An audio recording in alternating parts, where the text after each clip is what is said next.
Okay, guys, it's November 15th, 2025, and we're talking about Venezuela again tonight. I'm here with Cira Pasqual Marquina. So, Cira is a popular educator at the Pluriversidad Patria Grande, which is the educational initiative of El Panal Commune, and founder and co host of the Marxist education program and podcast Escuela de Cuadros, an author or co-author of Venezuela, the Present as Struggle, Voices from the Bolivarian Revolution, and a book series in Spanish, Resistencia Communal Frente al Bloqueo Imperialista, and special guest editor with Chris Gilbert of a special issue of monthly review called Communes and Socialist Construction. So, qualified to talk on these topics, I would say.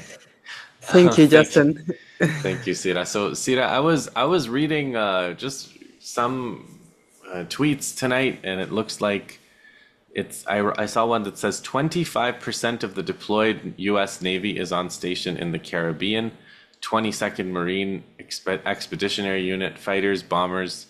The president says he has made up his mind, and it does look like, I often say this, like they don't usually do these kinds of buildups and then nothing comes of it. So it happens sometimes, but for the most part, these long buildups do end up with something happening. So it is a pretty sinister looking deployment.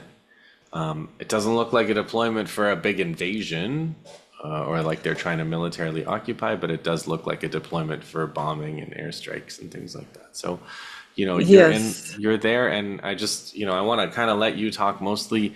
How are you seeing it? How are people there seeing it? And what's your analysis of the situation from that perspective?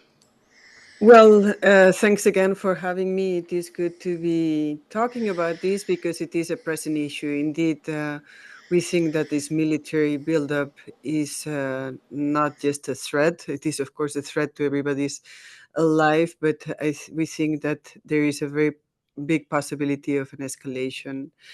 Right now, basically, if we are talking about the buildup, which began in mid-August, basically, right now the strike group 12, which actually brings with it the USS Gerald Ford, which is the largest military boat, is here. It's a carrier.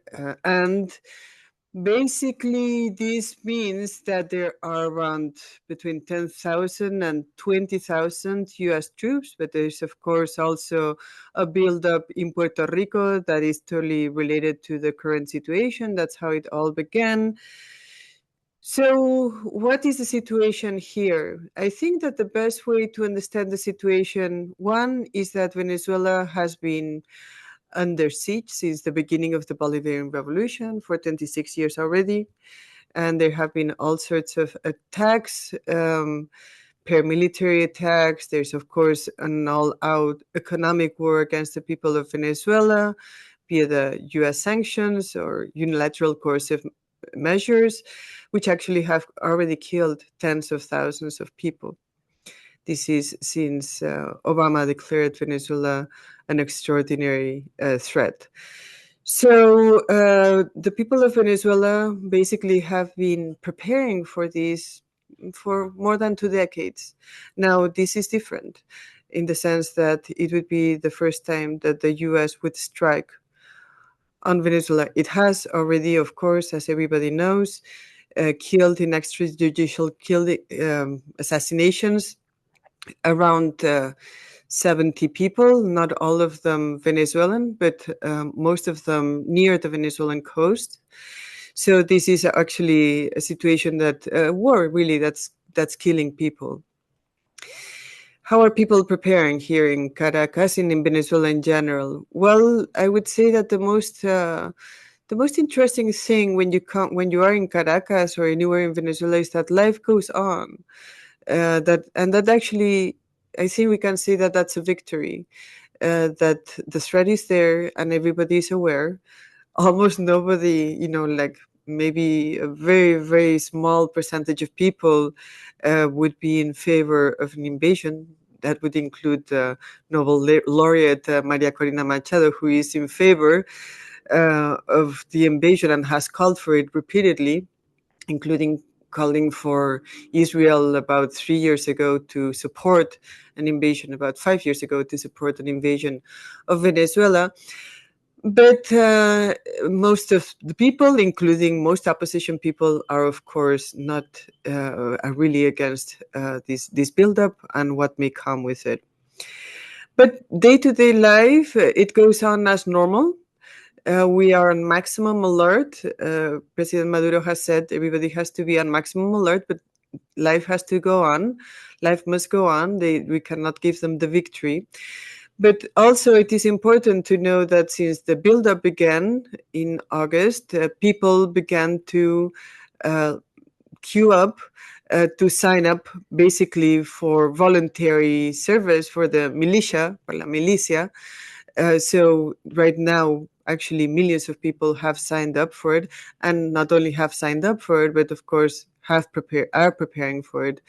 Are preparing for it in the communes, which are the core of the revolutionary process here in Venezuela, spaces of direct democracy where people self-organize hand in hand with the government to transform the social relationships in our society. So if we think about it, I think we have to think about it, or to understand it, we have to understand it on these two levels. On the one hand, life goes on. On the other hand, there's maximum alert, maximum preparation. Actually, President Maduro also declared a state of maximum alert very recently, as the USS, as the latest deployment came around. So this just happened a couple of days ago. So that's how I would describe the situation on the ground as we speak. I think that, as I was saying before, this process, this revolution has been under siege for so many years. Coups, coup attempts, self-proclamations, sanctions. And there has always been it's always been present the possibility of a military action by US imperialism, an overt military action by US imperialism, because of course there have been paramilitary actions supported by US imperialism. So I guess that's what I would more or less want to say about how the situation is right now on the ground. I can tell you, for instance, that in my commune and in all communes around the country, people are actually preparing every weekend. There's preparations, there's education, there's formation in terms of military defense. And something that's very important about the Bolivarian Revolution is something that actually comes from Chavez, from the very early days of the revolution. After the coup against Chavez in 2002, there was a new kind of like conception of the union of the civic military union. So civilians and the military not being two separate worlds, but the working people together, prepared to defend La Patria, the project, our sovereignty, and our revolution. So I want to ask you, from where you are, about two kinds of dimensions, and we'll go in order. Like we started in Venezuela. I want to ask you about like regionally, what your analysis is, and then, globally. So in terms of regionally, I've been watching Gustavo Petro's speeches. I've been mostly happy with what he's been doing. It's almost to me, I don't know if it seems this way to you, but it seems to me like he's kind of like the spokesperson almost at this point, like more than Maduro. Like I guess people are, Maduro's already been excluded from a lot of these spaces because everybody's too scared to talk to him, but they don't want to anger America.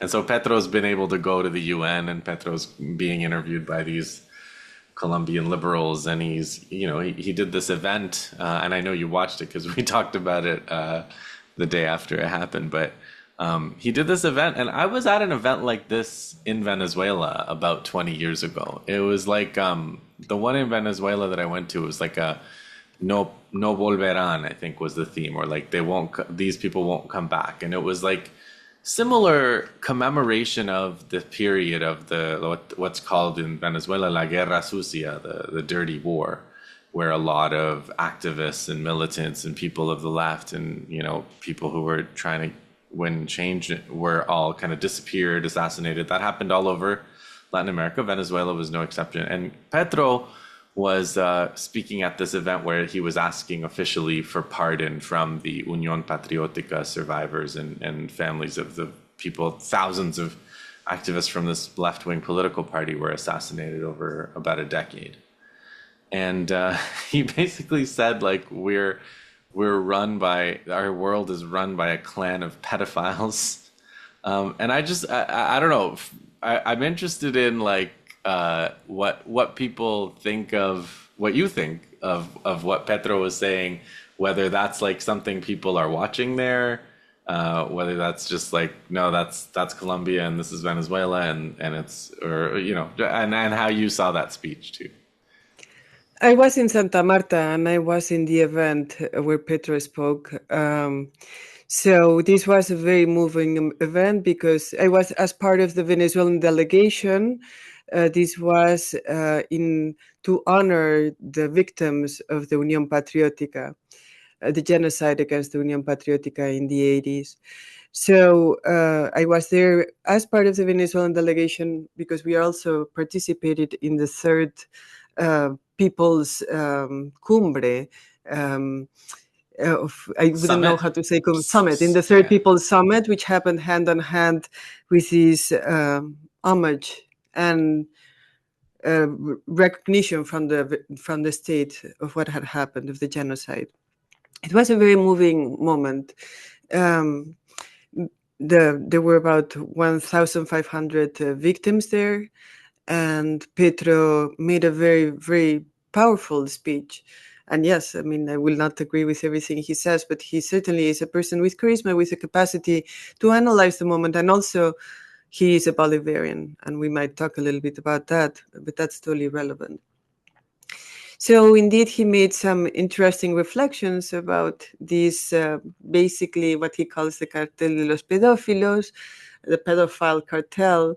And basically, the reason why he was talking about it because Andrés Pastrana, who's a former Colombian president, who has been set on overthrowing Petro. Basically, there's recently been news about how he was in the Lolita Express and how there's all these relationships with those pedophiles in the global north. So the analysis was interesting. It's interesting because I think in Latin America, oftentimes, like charismatic leaders like Petro or like Chavez, oftentimes make reflections in terms of connecting with the people, like connecting with the people in a profound way, but based always on truth, not on lies. And I would say about that moment that for me, as part of the Venezuelan delegation, there were about 40 to 50 Venezuelans in that event. It was very moving because we can see how U.S. imperialism, with, of course, their local allies, are closing around, are trying to close around Petro, and that is, of course, of great concern to us because we have seen what it does. But also, it is true that in these moments of when U.S. imperialism shows what it really is about, these are also moments of awakening. So we could see amongst, well, the people who were there were mostly, as I said, people who had been victims of the genocide against the Unión Patriótica, and those were, like left people. But there was such a sense of solidarity, back and forth solidarity between the people of Colombia who were there and as the Venezuelan delegation. And also in the summit, in the People's Summit that we participated in, there was a tremendous brotherhood, sisterhood between all of us. And this is nothing new, because Colombia and Venezuela really should not be two countries. This is La Gran Colombia. This is if there hadn't been external factors intervening and oligarchies intervening, Venezuela and Colombia and other countries of Latin America would be one larger nation. So, of course, the feeling of being amongst ourselves, amongst people, amongst our comrades, was very deeply there. But also the fact that both our countries are being attacked by U.S. imperialism, and amongst the killings that have been done in the Caribbean, there have been also about 4 boats that have been killed of fisherfolk who were Colombian fisherfolk. So this is bringing the two peoples together further and further. It is a very complex situation, because the reason why Petro and Colombia are a target right now is because precisely Petro has said that Colombia would not be the place from which the attack on Venezuela would happen. You can be sure that if Petro was not in power, that if it was one of your usual right-wing governments, which this is one exceptional government, and we hope it will continue for future rounds. But we can be sure that prior governments would have lent the Colombian territory and its 7 bases, because the U.S. has 7 bases in Colombia to be used for the attack on Venezuela.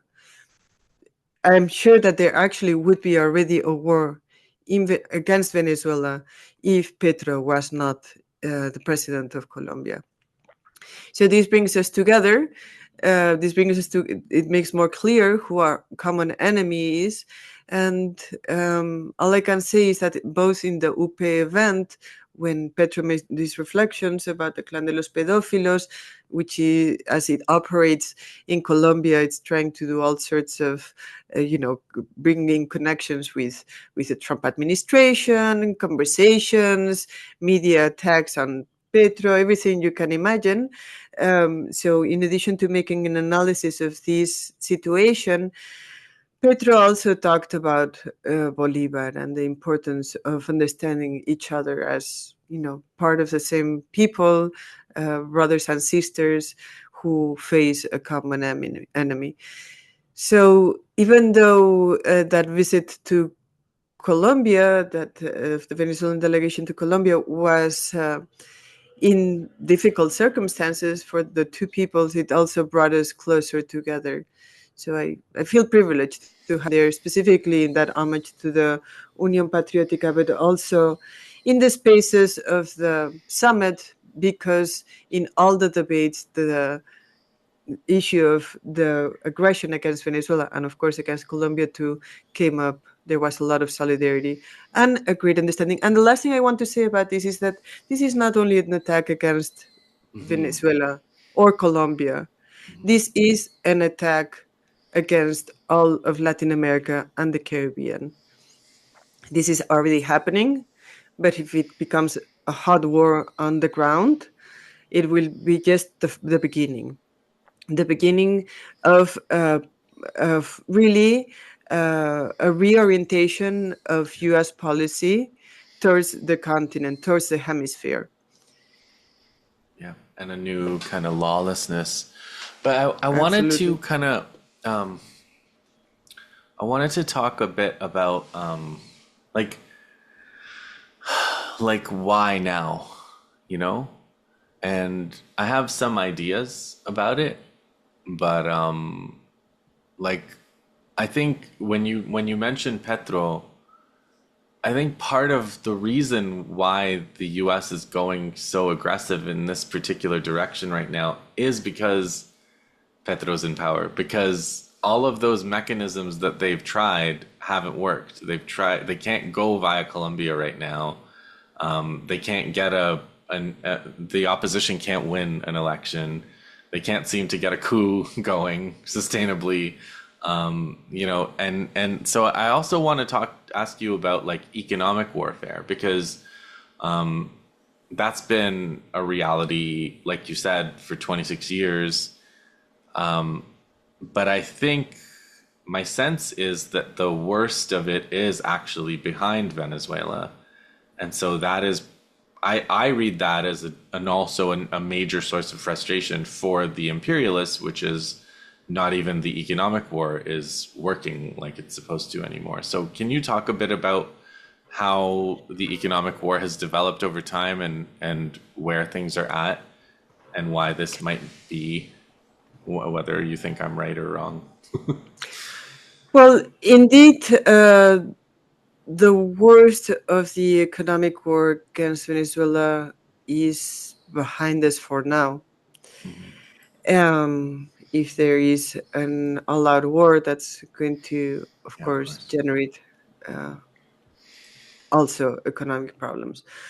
But so the economic war against Venezuela officially begins in 2015, and with the Obama decree, but it really intensifies with Trump 1, the first administration of Donald Trump. And basically it began actually already with Obama.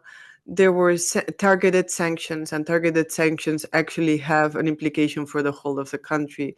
There were targeted sanctions against individuals in the government. But when, for instance, the Minister of Petroleum is targeted, then that means that PDVSA has PDVSA basically, which is the oil company, the state oil company in Venezuela, couldn't sell oil through the regular channels. It already began in 2016. And then by 2017, there's financial sanctions that has a tremendous impact, because basically, if we are talking about Venezuela, which is a country that at the time when sanctions began, 96% of the revenues came from oil sales. The financial sanctions, which were not yet oil sanctions, but they had a tremendous impact, because also Venezuela gets cut out of the SWIFT system. The banking system cannot request loans, cannot enter into the financial circuits in general. So that already had a huge impact. And then by 2019, there's the all-out sanctions on the oil industry. So the first years were truly terrible. I mean, everybody saw around 2016, 2017, the long queues, people queuing up to buy food. Basically, there wasn't enough food to go around. Very shortly after, there weren't enough medicines. Like just between 2018 and 2019, about 40,000 people are estimated to have died because of the impact of the U.S. blockade. So the impact has been really, truly profound on day-to-day life, but also on infrastructure, on education, on healthcare, on transport, on everything. And even at one point, it impacted production, agrarian production, because in nowadays, people in the countryside, they don't produce with just like animals or something like that. There's tractors and stuff like that, and you have to move the food around. So the fact that there were oil gas shortages also impacted the production. Probably your listeners have heard about the impact of the U.S. blockade, but it continues to be, but it was very, very difficult, I would say, until 2022 or so, when there began to be an economic recovery that actually Right now, the economy is relatively stable. It's growing relatively steadily. Um, it is actually an economy that it's far from being like from being like it was in, say, 2014. The economy is still a very shrunk economy. If you go to Venezuela's airport, Maiquetía, maybe there's 10 international flights a day when there used to be 20 or 30 or 40 before the sanctions came about. So the impact there is big. Now, your question is why now? The U.S. Why is U.S. imperialism going all out against Venezuela via like apparently conventional war? Although I agree with you that it's not going to be an old school invasion.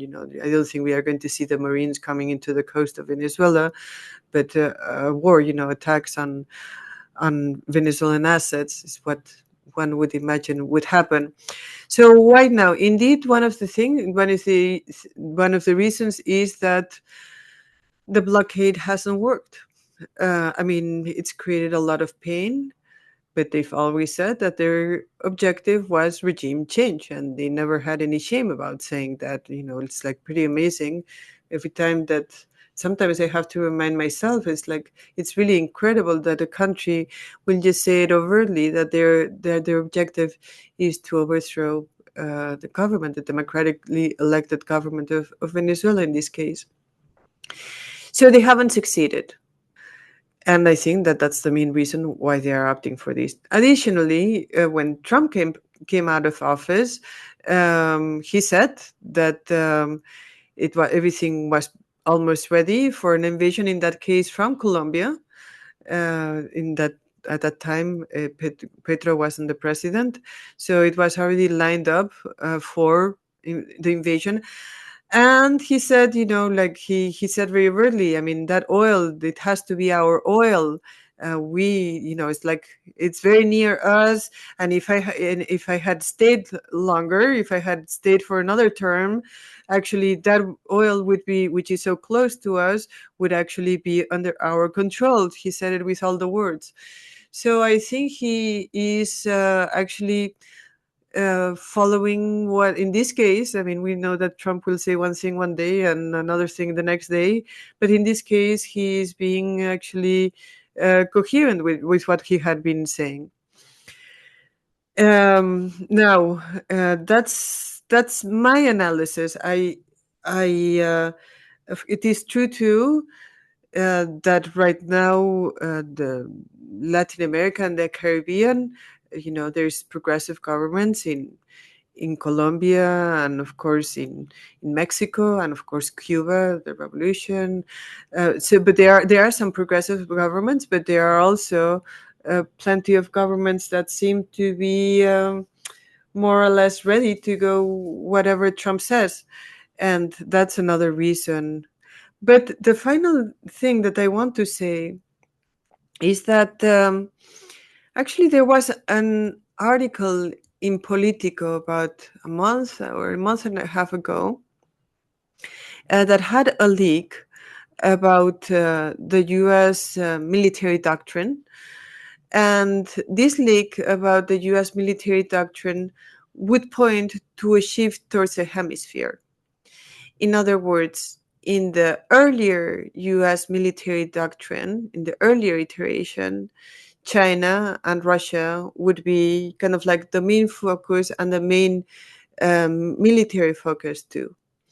But in the current one, while of course China and Russia continue to be identified by the US as its enemies, there is a stated shift in the sense that the leak points to there being a focus on Latin America and the Caribbean. In other words, it is true, and it is true that the US is losing its hegemony little by little. It's not happening overnight. And it recognizes that China actually, and Russia too, in the case of Venezuela, but specifically China in economic terms, has a big presence all throughout Latin America and the Caribbean. It's a growing presence, and that is a problem for U.S. hegemony. I think that this is actually the correct assessment in terms of the U.S. reading. I think that actually in this case, the Trump administration has done a correct reading. If it's losing hegemony, it better assure control over its back patio, as it's oftentimes considered, Latin America and the Caribbean. It is the correct assessment in terms of U.S. imperial interests and its needs. And look, Trump, make America great again, may seem funny and all of that, but actually, it is a true recognition of the loss of the beginning of the loss of hegemony on the part of the US when a movement calls itself Make America Great Again. There's a recognition there that actually I think Democrats were not able to do. So to a certain degree, we should not laugh it off too much when Trump does his crazy stuff, because actually I think there's a rationality in terms of how they are desplegándose, how they are operating, and it's a logic that is, of course, tremendously dangerous for all of the world, but specifically for the hemisphere, it is truly dangerous. I guess that's what I would, how I would wrap it up in terms of the why. Those would be the reasons why we are where we are. Yeah. I mean, I guess we can always meet again as the situation develops. But for tonight, the other, like you were talking about Politico, and I went and looked on Politico, and there was this article just from today about all the post-Maduro scenarios, as if the whole thing is already in the bag. And I don't think it is in the bag at all. I don't think I don't think even if they do a series of airstrikes and so on, that's going to automatically I don't really see the mechanism that leads from that to regime change.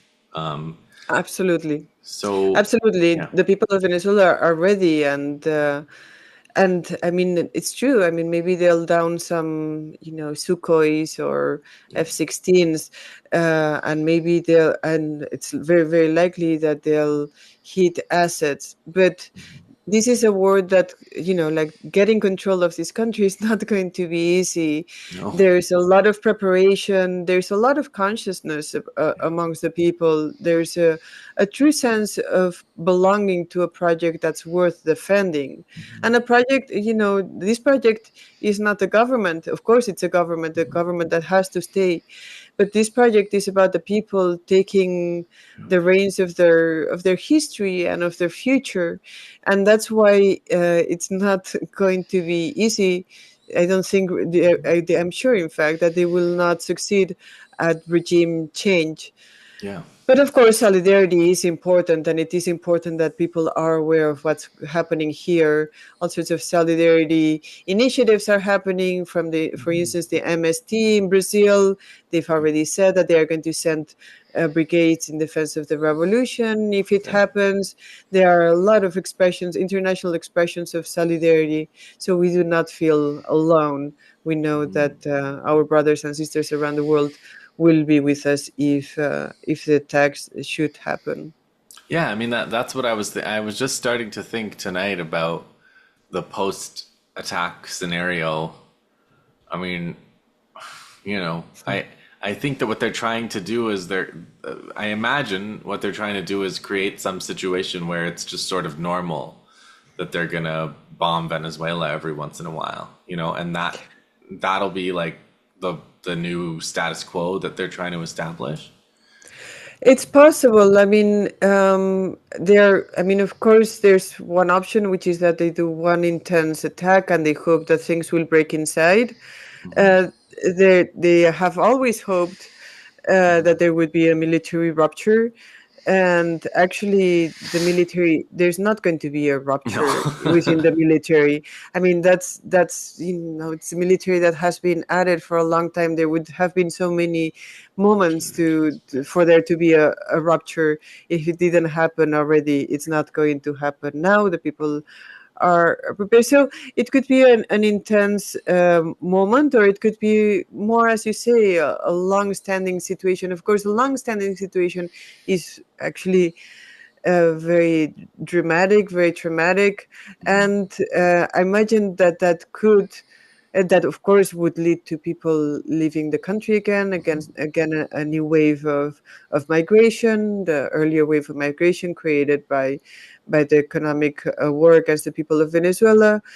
But yes, I think that if they begin attacking assets or targets in Venezuela, it's likely that it will be an extended situation. And in an extended situation, they could be kind of like rehearsing different options. I don't know what they would do, but it would give them a chance to rehearse situations, to rehearse options for themselves. They already have they already have this person who they want to be the president, whose rap sheet is really incredible, Maria Corina Machado, somebody who has called for the invasion of Venezuela, who called for sanctions, somebody who called for, like people in the fascist uprisals in 2017. She basically went out all out calling for people to actually get killed. About more than 100 people were killed in those events. So those fascist guarimbas. So they have her, but she has no chance whatsoever. She has no traction by now. At some point, she may have had some traction, but right now, like the day that that we found out that she got the prize, What a joke. and actually, the amazing thing is that walking around the city, and of course, in the most politicized places, I mean, people were like in awe or something. But when I was walking around the city or in the metro, actually, nobody was even talking about it. Like, of course, this is a One country of where there's ours. Venezuelan wins the prize. Yay. no, I mean, it wasn't even like. Can you imagine that? I mean, she has so little traction that in the metro. I mean, of course, there's opposition people Yeah. in Venezuela, but I didn't even. And you run into them everywhere. Like they represent the percentage of the population. I just didn't hear anybody other than in politicized spaces of Chavismo, which are where I am. I didn't hear anybody talk about it. It was really amazing. So she has no traction, and that option is not going to be one. Now, if they do a longer process of attacks, then they would be exploring other options. We can't even imagine what they are. Although we should probably be thinking about all those situations.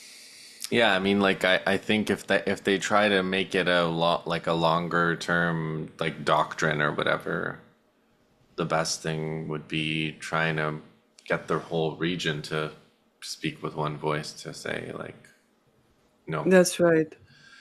And CARICOM, by the way, the Caribbean countries have spoken in unity. So, with the exception of Trinidad and Tobago, there has been, which is actually a very sad one. But there has been unity in terms of CARICOM and our neighboring countries, Brazil and Colombia, have, of course, expressed their concern.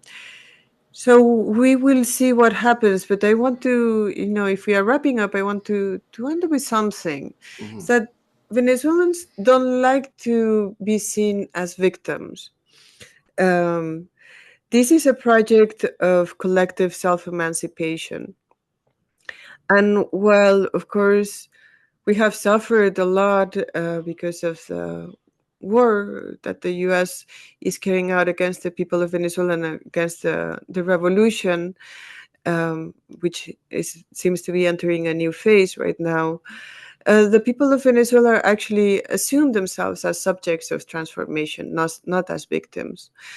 Or I cannot generalize, of course, but those who are committed to the Bolivarian Revolution assume themselves as subjects of transformation. And this is something to be reckoned with, I think.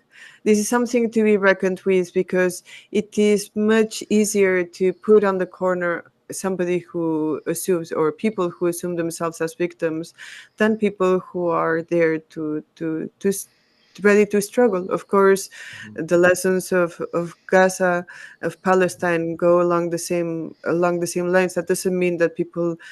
Uh, I mean, of course, the immense suffering in Palestine. If there's an attack here, the suffering would be immense. But I know that people here will not feel that we will not feel as victims. That we will take up the moment and live up to it and defend the homeland, because actually there's something incredible here. While it is, I mean, undeniably, it's a little bit scary sometimes to know what you have, like right around the corner. This massive buildup. It is scary, but at the same time, personally, I feel very lucky to be in Venezuela, where there's a new way of organizing society emerging via the communes, which are grassroots initiatives for the reorganization, both political and economic reorganization of society. And that's something to be reckoned with. I think that the people who have found that they are, people who are discovering that they can organize life in a different way, that they can actually build a sovereign project, a substantively democratic project. And I think this is one of the things that I also want to say, like Venezuela's project is this is substantive democracy. Like, of course, we have the exercise of we could say liberal democracy, where you choose your representatives and so on, and that's a foolproof democratic system, conventional democratic system. Yeah. But we also have another kind of democracy, the grassroots democracy in the barrios, with people taking the means of production little by little, not as fast as we would want to, with people deciding collectively how to solve their problems, how to defend the territory, how to defend the homeland, how to care for each other.